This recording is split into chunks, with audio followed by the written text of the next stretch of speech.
제가 요새 회개까지는 아니고 반성을 종종 많이 할 때가 있습니다. 이를테면 이제 내가 부교육자 때 담임 목사님에 대해서 속으로 공감하지 못한 부분이 많이 있었어요. 근데 내가 그렇게 하고 있더라고. 한참 젊었을 때 목사님들끼리 이렇게 모이면 건강 이야기를 많이 하시더라고요. 그래서 내가 속으로 아이고 믿음이 없이 무슨 얼마나 산다고 생명이 하나님께 있다고 맨날 그러시면서 뭐가 먹으면 몸에 좋고 어쩌면 좋고 이런 소리만 맨날 하고 앉아 계실까 제가 그랬어요. 근데 내가 그러고 있어요 지금. 이제 한국교회가 갖고 있는 모든 특징이자 맹점일 수도 있고 장점일 수도 있는데 담임 목사님이 도덕적 문제가 생기거나 건강상 문제가 생겨버리면 교회 자체가 위기에 봉착하는 일이 생겨요. 가톨릭은 구조가 그렇지 않아요. 이게 바꿔버리면 되는데 개신교는 그런 구조가 아니에요. 현실적으로. 그래서 작년에 제가 병원에 있다 나오면서 내가 홀몸이 아니구나. 임신했다는 말이 아니고 내가 문제가 생기면 본의 아니게 우리 교회가 큰 위기를 만나겠구나. 물론 하나님이 해 가시겠지만은 그러니까 조금 걱정스러운 마음이 저한테 확 든 거예요. 그래서 내가 몸 관리를 잘하는 것도 하나님 앞에 부지런한 일이겠다. 그렇게 생각을 해서 바쁘니까 어쩔 수 없이 운동을 해야겠다는 생각을 가지고 제가 짜낸 아이디어가 계단을 오르는 것이었습니다. 그래서 우리 집이 17층에 사는데 어느 때는 하루에 2-3번, 많게는 5-6번씩 밖에 나갔다 들어오려면 엘리베이터를 안 타고 계단을 올라요. 근데 그때마다 제가 유혹을 받습니다. 엘리베이터를 탈까 걸어갈까. 굉장히 지겨워요. 하기가 싫어. 그래서 어느 날은 층계 안내표를 안 보고 걷습니다. 땅만 보고. 그래서 한 10층쯤 왔겠지. 그리고 이게 보면은 5층이야. 그러면 아주 기분이 안 좋아요. 나를 위해서 하는데도. 또 어느 때는 말이죠. 한 7층 왔나? 이렇게 보면은 13층이야. 그러면 아주 기분이 좋아요. 억지로 하고 있다는 뜻이겠지요. 그러던 어느 날 이제 층계를 올라가다가 집에 도착했어요. 집 앞에 갔더니 택배 갔다 왔습니다. 택배.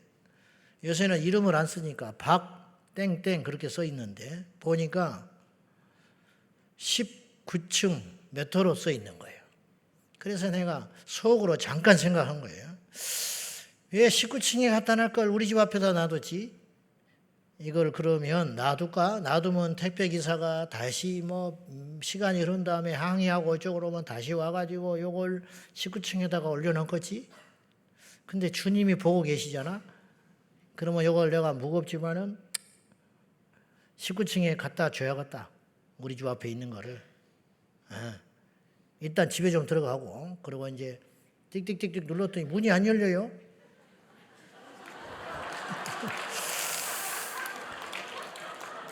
이게 어떻게 된 거야 봤더니 19층에 와 있어요, 제가. 혼자 미친 거지요. 그럼 혼자 멋쩍게 웃으면서 2층을 내려왔어요. 층수를 안 보고 정신없이 올라오다가 내 짐작에 17층이라 생각하고 쑥 들어갔는데 19층에 와 있었어요. 이건 참 간단한 웃기는 해프닝이었는데 저에게 큰 울림을 줬어요. 이렇게 살 수 있겠구나. 이거는 별일이 아니지만은 내 인생을 좌우하는 어떤 일에 내가 고집을 부리고 내 신념과 내 경험으로 밀어붙였다가 그것이 가짜라면 나는 어떻게 하나. 이게 만약에 이 땅의 문제가 아니고 죽은 이후에 살아갈 영원한 세상을 좌우하는 그 시간을 좌우하는 진리적인 측면에서 볼 때 내가 착각하고 있다면 어떡할까?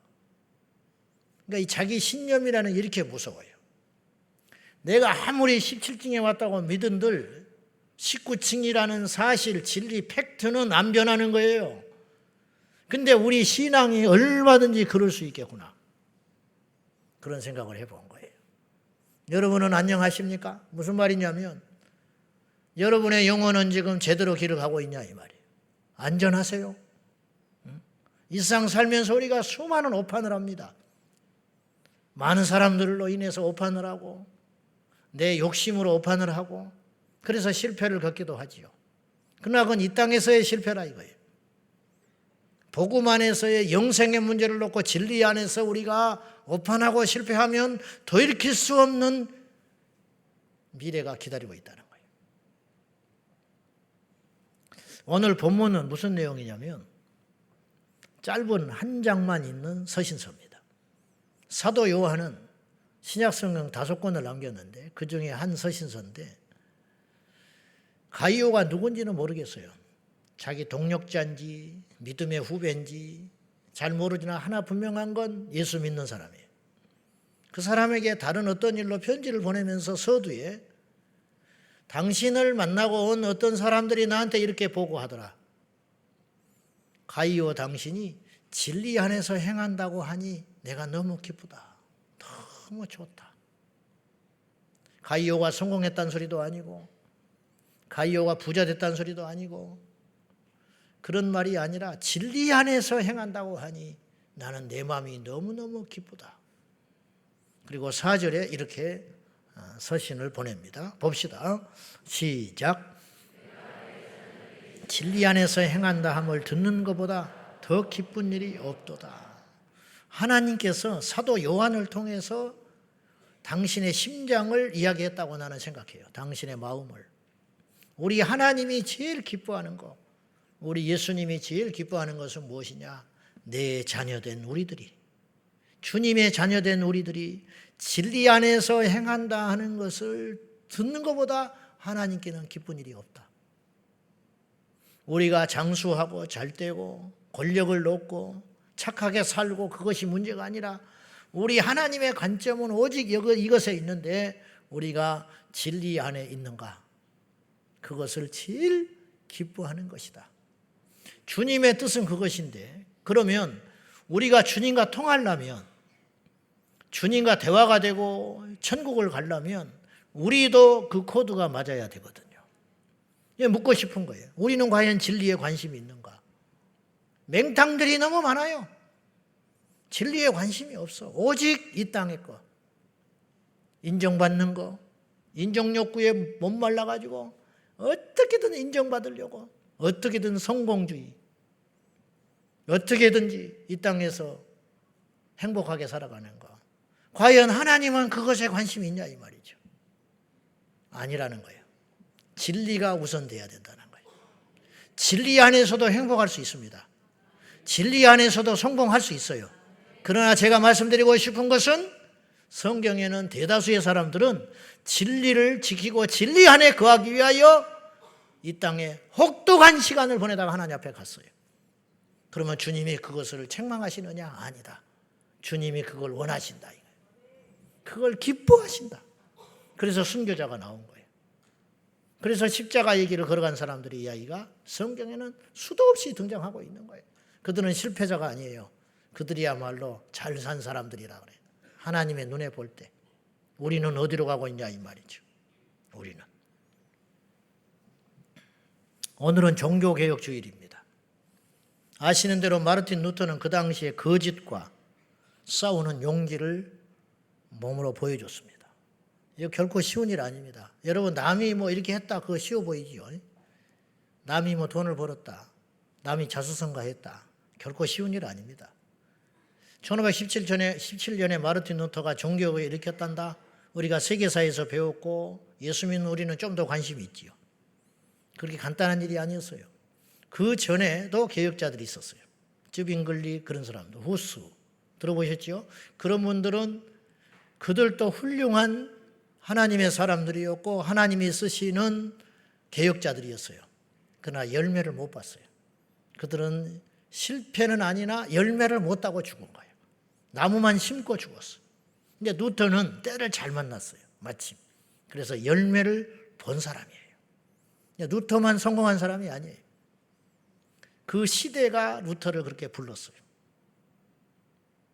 그 당시에 얼마나 엉터리 같은 거짓이 진리 행세를 하고 있었냐면 구원을 얻는 교리가 성 베드로 성당을 짓다가 돈이 떨어지니까 말씀씨 좋은 설교자들을 앞세워가지고 교황청에서 연복교회에 돈을 땡그랑 넣으면 그 소리가 울리는 순간에 지옥에 가 있는 너의 부모와 형제들이 그 소리를 듣고 연옥으로 올라간다. 그리고 한 번 더 하면 연옥에서 천국으로 올라간다. 이런 말을 했어요. 지금 생각하면 2단 중에 2단이에요. 내가 그런 말 하면 나는 2단입니다. 근데 그 당시에는 그 말이 먹혀들기 시작했어요. 그러니까 사람들이 그걸 믿어지기 시작했어요. 믿었어요. 길거리에서 설교를 하고 연복기를 하면 사람들이 막 확신에 찼어요. 감격했어요. 이제 내 부모는 천국에 가게 됐다고. 거짓이었어요. 거짓인데 이걸 믿는 사람이 점점 많아지는 거예요. 여기에 맞설 건 용기가 필요했어요. 루터만이 맞섰어요. 구텐베르크 성당 앞에 반박문을 95개 반박문을 붙였습니다. 그것을 포함한 95개 반박문을 답 좀 해봐라. 오늘날의 교황청이, 오늘날의 기독교, 이 가톨릭이 얼마나 잘못된 길을 걸어가고 있는지 답 좀 해봐라. 어디 성경에 면죄부를 사면 지옥에서 연옥으로, 연옥에서 천국으로 간다는 말이 있느냐. 오직 구원은 예수 그리스도를 믿음으로 받는데 어째서 이걸 엉터리로 가르치고 있냐. 할 말이 있으면 반박문에 붙여봐라. 반박을 못했어요. 왜? 성경에 없는 짓을 했으니까. 이것이 거짓과에 싸웠던 루터의 용기였다라는 거예요. 오늘날 중세시대의 수준까지는 아니라 해도 감히 말하건대 지금 이 시대에도 거짓과 혹은 다수의 사람들의 의견이라는 이유로 거짓이 진리로 둔갑한 시대에 이미 들어와 있다고 저는 감히 말씀드리고 싶어요. 문제는 어지간한 분별력이 없이는 거부감 없이 거짓을 진리로 받아들이고 있다는 점입니다. 그러니까 가만히 수면제에 빠져가지고 좋다 하고 사지를 걸어다니고 있는 거예요 지금. 그러고 죽는 거예요. 왜? 남들도 그러고 다니니까. 감리교 재단의 모 신학대학에서 어떤 교수가 2019년 12월 불교 열린 선언에 초청을 받아서 강사로 섰습니다. 미쳤지요. 거기를 왜 가? 근데 가서 예수 보살과 육바라밀이라는 제목으로 강연을 했어요. 나는 설교라고 말하고 싶지 않아. 그 강연에서 예수님을 이렇게 모욕했어요. 예수는 육바라밀은 불교 용어인데 보살이 열반에 들어가기 위해서, 해탈에서 구원받기 위해서 6가지를 실천해야 된다. 그것이 이것인데 보시, 지계, 인욕, 정진, 선정, 지혜. 요 6가지를 실천하면 열반에 들어간다는 주장이에요. 근데 예수님이야말로 이 6개를 실천한 진정한 보살이다. 이런 정신 나간 강연을 했어요. 이에 징계를 받았습니다. 그러자 이 사람이 이렇게 해명을 했어요. 불자들의 언어로 예수를 설명하는 과정에서 나온 실수였다. 그래가지고 봐줬어. 이 교수는 그 전에 어떤 일을 있었냐면 불상을 파괴한 잘못된 교인이 있었어요. 나는 그것도 잘못했다고 봐요. 지혜롭지 못해. 불상을 깨버렸어. 어떤 광신도가. 그래가지고 언론에 막 나오고 종종 나오고 그러잖아요. 그러니까 이 교수라는 사람이 앞장서가지고 기독교를 대표해서 내가 사과한다. 그리고 모금을 했어요. 돈을. 가지고 불상을 다시 세워줬어. 그러니까 그 모금한 사람도 정신 나간 인간들이지. 그러니까 학교에서 신학대학 교수가 그 짓을 하니까 신학대학에서 우상 숭배 죄라 물어가지고 파면시켰어요. 근데 이 사람이 법에다가 다시 호소했어. 복직 신청을 해가지고 이겨가지고 다시 학교에 들어왔어요. 제가 이런 말을 하는 거는요, 굉장히 용기가 필요해요. 남을 이렇게 이야기해야 되는 것이니까. 그래서 사람들이 자기 손에 피 안 묻히거든요. 저는 상당한 위험을 감수하고 여러분은 어떻게 생각할지 모르나 제가 이런 이야기를 하는 거예요. 이건 인터넷에 다 있는 이야기예요. 그러니까 명예훼손도 아니에요. 사실이니까. 알고 계셨습니까? 이런 일이 일어나고 있다는 거? 여러분 물을게요. 이단에 빠져서 지옥 가는 사람이 많을 것 같아요? 정통교회라고 자처하는 교회에 다니면서 복음을 못 들어서 지옥 가는 사람이 많을 것 같아요? 모르지요, 그거야. 근데 제 생각에는 이단에 빠져서 지옥 가는 사람들은 숫자가 잡혀요. 그것도 믿을 수 없는 수치지만은 신천지가 30만이니 안상홍 하나님의 어머니 교회 그 사람들이 뭐 몇십만 명이니 10만 명이 대구에서 수료식을 하네. 11월 달에 그 짓도 한답니다. 시장이 또 허가내 줬어. 부인이 권사인데. 그러니까 이 시대의 문제는 제가 볼 때 적이 밖에 있는 게 아니에요. 가짜가 너무 많아. 북한의 적이 무서운 게 아니야. 그건 384만 막아버리면 괜찮아. 남한의 간첩이 더 문제인 거예요. 교회 안에 거짓이 더 문제야. 멀쩡해, 겉으로 보내는. 신학대학 나왔고 안수받았고 척하고 짝하고. 근데 진리를 못 전해. 11조 다 하지요. 봉사 다 하지요. 교회 사람대로 다 하지요. 근데 말씀을 몰라, 성도들이. 이게 문제라는 거야. 이것이. 그래서 주님이 말씀하셨는지 모르겠어요. 인자가 올 때의 마지막에 이 세상에서 믿음을 보겠느냐? 진짜 믿는 자 없다.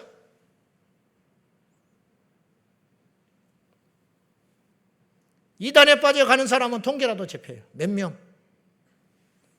100% 이단에 빠진 사람은 지옥 갑니다. 100%. 100% 가요. 예수를 안 믿는데? 장길자를 하나님 어머니라고? 그래서 누가 말도 안 되는 소리 하지 마라 그랬대. 우리 어머니 모욕한다고 막 성질내더래 누가. 장길자를 하나님의 어머니로 믿는 사람들이 천국을 가겠어? 주님이 제일 싫어하는 게 나 외에 다른 이를 신으로 섬기는 것인데. 100% 지옥 가요. 100%. 그러니까 숫자가 딱 나오지. 문제는 정통교회에서 장로교, 감리교, 성결교, 순복음 멀쩡하게 눈뜨고 교회 다니는데 진리 가운데 없어서 지옥을 가는 사람은 누군지도 몰라. 어떻게 할 거예요? 차라리 말이죠. 예수를 보살이라고 전하는 거짓은 너무 명확하잖아. 그 정신병자 아니면은 안 믿지. 이제 속지 않지요. 근데 더 무섭고 집요한 미혹이 있어요. 그것이 오늘 우리가 회복해야 할 진리의 항목들. 오늘 시간이 많지 않으니까 두 가지만 일단 말씀을 나눠보려고 합니다. 첫째, 우리가 이 거짓되고 이 악하고 이 더러운 세상 속에서 속히 회복하고 마지막까지 붙잡아야 할 절대 진리가 있는데 그 첫째가 뭐냐? 오직 구원은 예수 그리스도밖에 없다. 당연한 이야기죠. 여러분 이 세상은 진리가 두 개가 절대 될 수 없어요. 진리가 두 개라면요. 우리가 복음을 전할 필요도 없습니다. 진리가 둘이면요. 순교할 이유가 없어요. 순교한 사람들이 바보 같은 짓 한 거예요. 자기 고집에 빠져서 자기 것만 고집하다가 다른 길도 있는데 어리석기 짝이 없는 사람이에요. 그러나 진리는 특징이 있는데 하나밖에 없다라는 거예요. 그래서 다원주의라는 말 자체가 모순이라고 제가 그랬어요. 그 한자 자체가 말이 안 되는 소리예요. 마늘 따의 으뜸원이에요.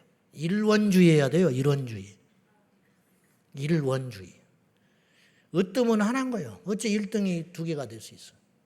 그렇지 않나요? 어떻게 예수님이 둘일 수 있겠어? 천하인간의 구원 얻을 만한 이름을 우리에게 예수 외에는 주신 적이 없다.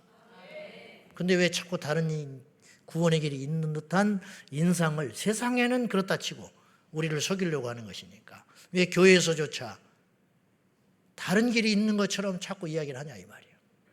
아니 왜 오직 예수만을 말하지 않냐 이 말이에요. 도대체 왜? 예수를 믿어야 구원받는다는 진리를 부정할 성도는 없어요. 문제는 이거예요. 예수님이 하나님의 아들이고 예수를 믿으면 천국 간다는 것을 우리는 다 믿어요. 문제는 우리 중에는 어떤 생각에 사로잡혀 있는 사람이 있는가 하면 예수를 믿어도 구원을 받지만 다른 종교, 다른 신들도 존중해야 한다는 생각을 은연중에 갖는 사람들이 상당수 늘어나고 있다는 거예요. 이게 문제라는 거예요. 그래서 영국이나 독일 같은 데서 세속화돼 버린 자유주의 신학에 물들어 버린 성도들한테 설문을 받아보면 오직 예수님만이 구원자라고 말하는 사람들이 50%도 안 돼요. 목사님들도 그래요. 그러니 이 노릇을 어떻게 해결하냐고요. 이게 여러분이 하나 분명히 명심할 것은 대세를 따라가면 안 된다는 거예요. 유행을 따라가면 안 된다는 거예요. 내가 19층에 와가지고 17층이라고 우기면 안 된다는 거예요. 우길 수는 있어요. 그러나 내가 19층에 왔다는 것은 변할 수 없는 거예요. 여러분이 우겨도 좋아요. 여러분이 어떤 신학자의 말을 따라도 좋은 건 아니지만 여러분 자유인데, 그렇다고 해서 예수로 말미암아 주님만을 믿어야만 천국 간다는 이 주님의 정확한 진리는 절대로 양보하시지 않는다고 해요. 간통이 죄요 아니요? 죄지요. 근데 우리나라는 죄 아니에요 지금. 왜? 간통죄가 없어졌으니까. 이거예요. 이런 거.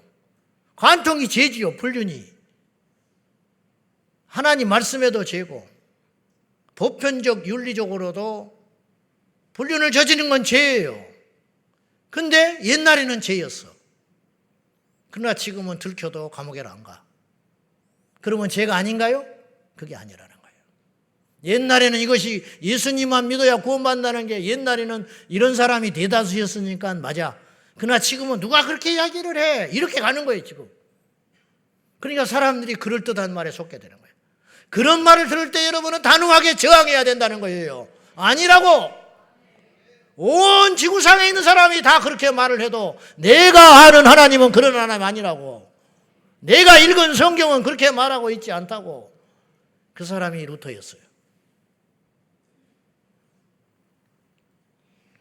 지난 2021년 조 바이든 대통령 취임식 때 축복의 기도를 드린 감리교 임마누엘 클레벌 목사가 축복의 기도를 한참 한 다음에 그의 말미에 이렇게 기도를 마쳤어요. 이 모든 것을 유일하신 신 브라만 혹은 다른 다양한 종교에서 다양한 이름으로 불리는 신들의 이름으로 기도합니다. 남자의 이름으로 아멘, 여자의 이름으로 아우먼 그랬어요. 중이라면 그렇게 말을 해도 돼. 중은 외계인의 존재를 믿는 사이비 종파의 교주라면 그렇게 말을 해도 돼.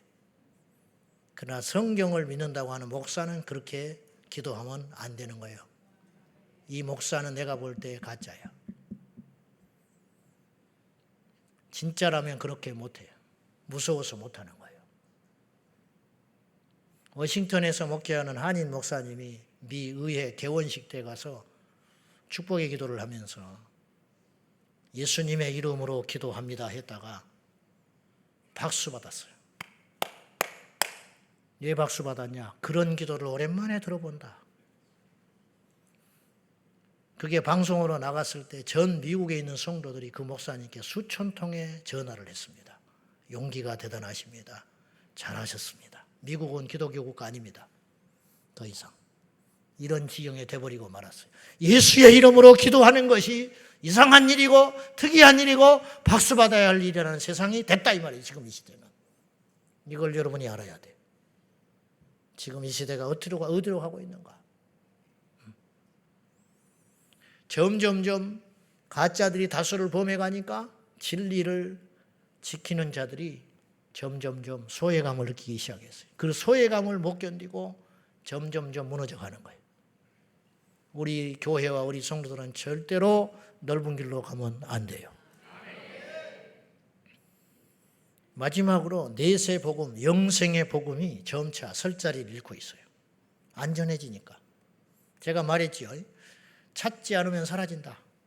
이게 망고의 법칙이에요. 물건도 안 찾으면, 사는 사람이 없으면 아무리 좋은 것도 세일을 하다가 그 다음에는 안 만들어버려요. 안 만들어. 그리고 대체물이 등장해요. 대체물. 즉 진짜가 빠지면 가짜가 그 자리를 딱 쓰는 거예요. 여기에 컵이 없어요. 오늘 갑자기. 그러면 우리 예배위원들이 컵을 갖다 놓기 위해서 이 컵이 없으면 어떻게 하겠어요? 다른 컵을 갖다 놓지. 다른 컵도 없으면 급하니까 생수병이라도 갖다 놓는다고. 물만 담으면 되니까. 이처럼 대체물이 그 자리를 차지하게 돼 있어요. 영생의 복음이 진리의 핵심이고 모든 것인데 그것이 빠져버리니까 그 자리를 대신한 가짜 유사복음이 등장하기 시작했어요. 그것이 어떤 복음이냐? 천국과 지옥과 영생과 십자가가 빠져버린 가짜 짝퉁 복음이 등장하기 시작했다. 저는 감히 그렇게 말씀드리고 싶어요. 지금 유튜브 목사님들 중에 설교를 하는 제목을 보면 이런 주제들이 나와요. 살아가는 이유를 모를 때, 건강한 가족관계를 유지하는 법. 이게 강연이 아닙니다. 설교 제목입니다. 이런 것도 있어요. 자존감이 낮은 당신을 위하여. 세상에서 호구가 되지 않는 법. 이게 설교입니다. 자존감 높아서 뭐하게. 그렇지 않아도 높아서 난리인데. 우리 주님은 섬기라 해서 호구되라고 그랬는데 호구되지 않는 법을 가르쳐서 뭐하게.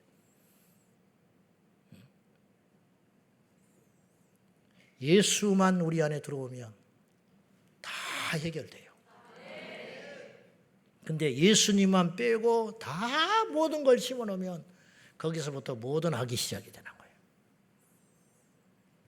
지금 젊은 신학자와 목회자를 중심으로 마치 지나치게 현실적이지 않는 내세의 복음만을 강조한 교회 때문에 한국교회가 위기에 직면하게 되었고, 현실의 어려움과 경제적인 이슈들, 현실들을 외면한 채 맨날 천국과 지옥만 외치는 목사들로 인하여 교회가 세상으로부터 외면받고 특히 젊은 세대들이 교회를 떠나고 있다고, 빨리 회복하라고, 정신 차리라고 교회를 갱신한다는 사람들이 그런 소리를 유튜브에 계속 쏟아내고 있습니다.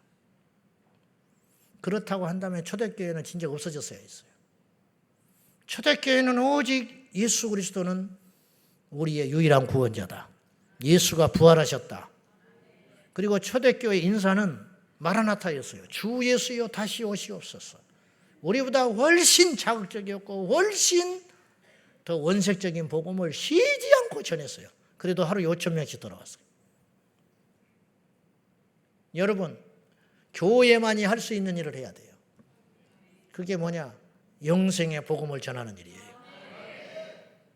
그거 하라고 교회를 세워놨어요. 근데 그거 하지 않으면 교회는 세상이 버리는 게 아니라 하나님이 버려요. 하나님이 끝장내는 거예요. 이 시대가, 저는 단언코 이야기합니다. 이 시대의 교회가 위기에 봉착하는 이유는 여러 가지가 있겠지만은, 여러 가지 문제가 있겠지만은, 그것은 단언코 원색적인 복음을 전하지 않기 때문이다. 그래서 필요가 없어진 거예요, 이 세상에. 사도 바울은 오직 예수 그리스도와 그분이 못 박힌 십자가 외에는 전하지도 않고 알지도 않겠다 선언했습니다. 근데 요새는 거꾸로 이야기하는 것 같아요. 마치 이 시대 교회는 이렇게 말하는 것 같아요. 예수님과 그분이 못 박힌 십자가 외에만 갖고는 안 된다.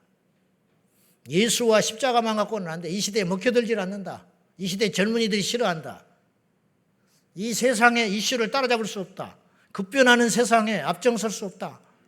그래서 이것도 좋지만 이제는 이 시대의 옷을 갈아입어야 된다. 이런 소리를 계속 해대고 있는 거예요. 이 마귀의 소리입니다. 우리가 지금 회복해야 할 진리는 무엇이냐? 바로 영생의 복음이요, 천국과 지옥의 복음이요, 십자가의 복음을 예수로 말미암아 우리에게 허락하신, 예수 그리스도로 말미암아 우리에게 주신 영생의 복음을 쉼없이 전하는 이 진리가 회복되지 않으면 이 시대는 소망이 없다. 그렇게 감히 말씀드리고 싶어요. 이 시대에 우리 믿는 자들의 최고의 위기는 삶의 고난이 아닙니다. 저는 매일 우리 목사님들이 신방한 내용들을 제가 받아봅니다. 어떤 사람은 질병으로, 어떤 사람은 경제적인 문제로, 천하장사가 없어요.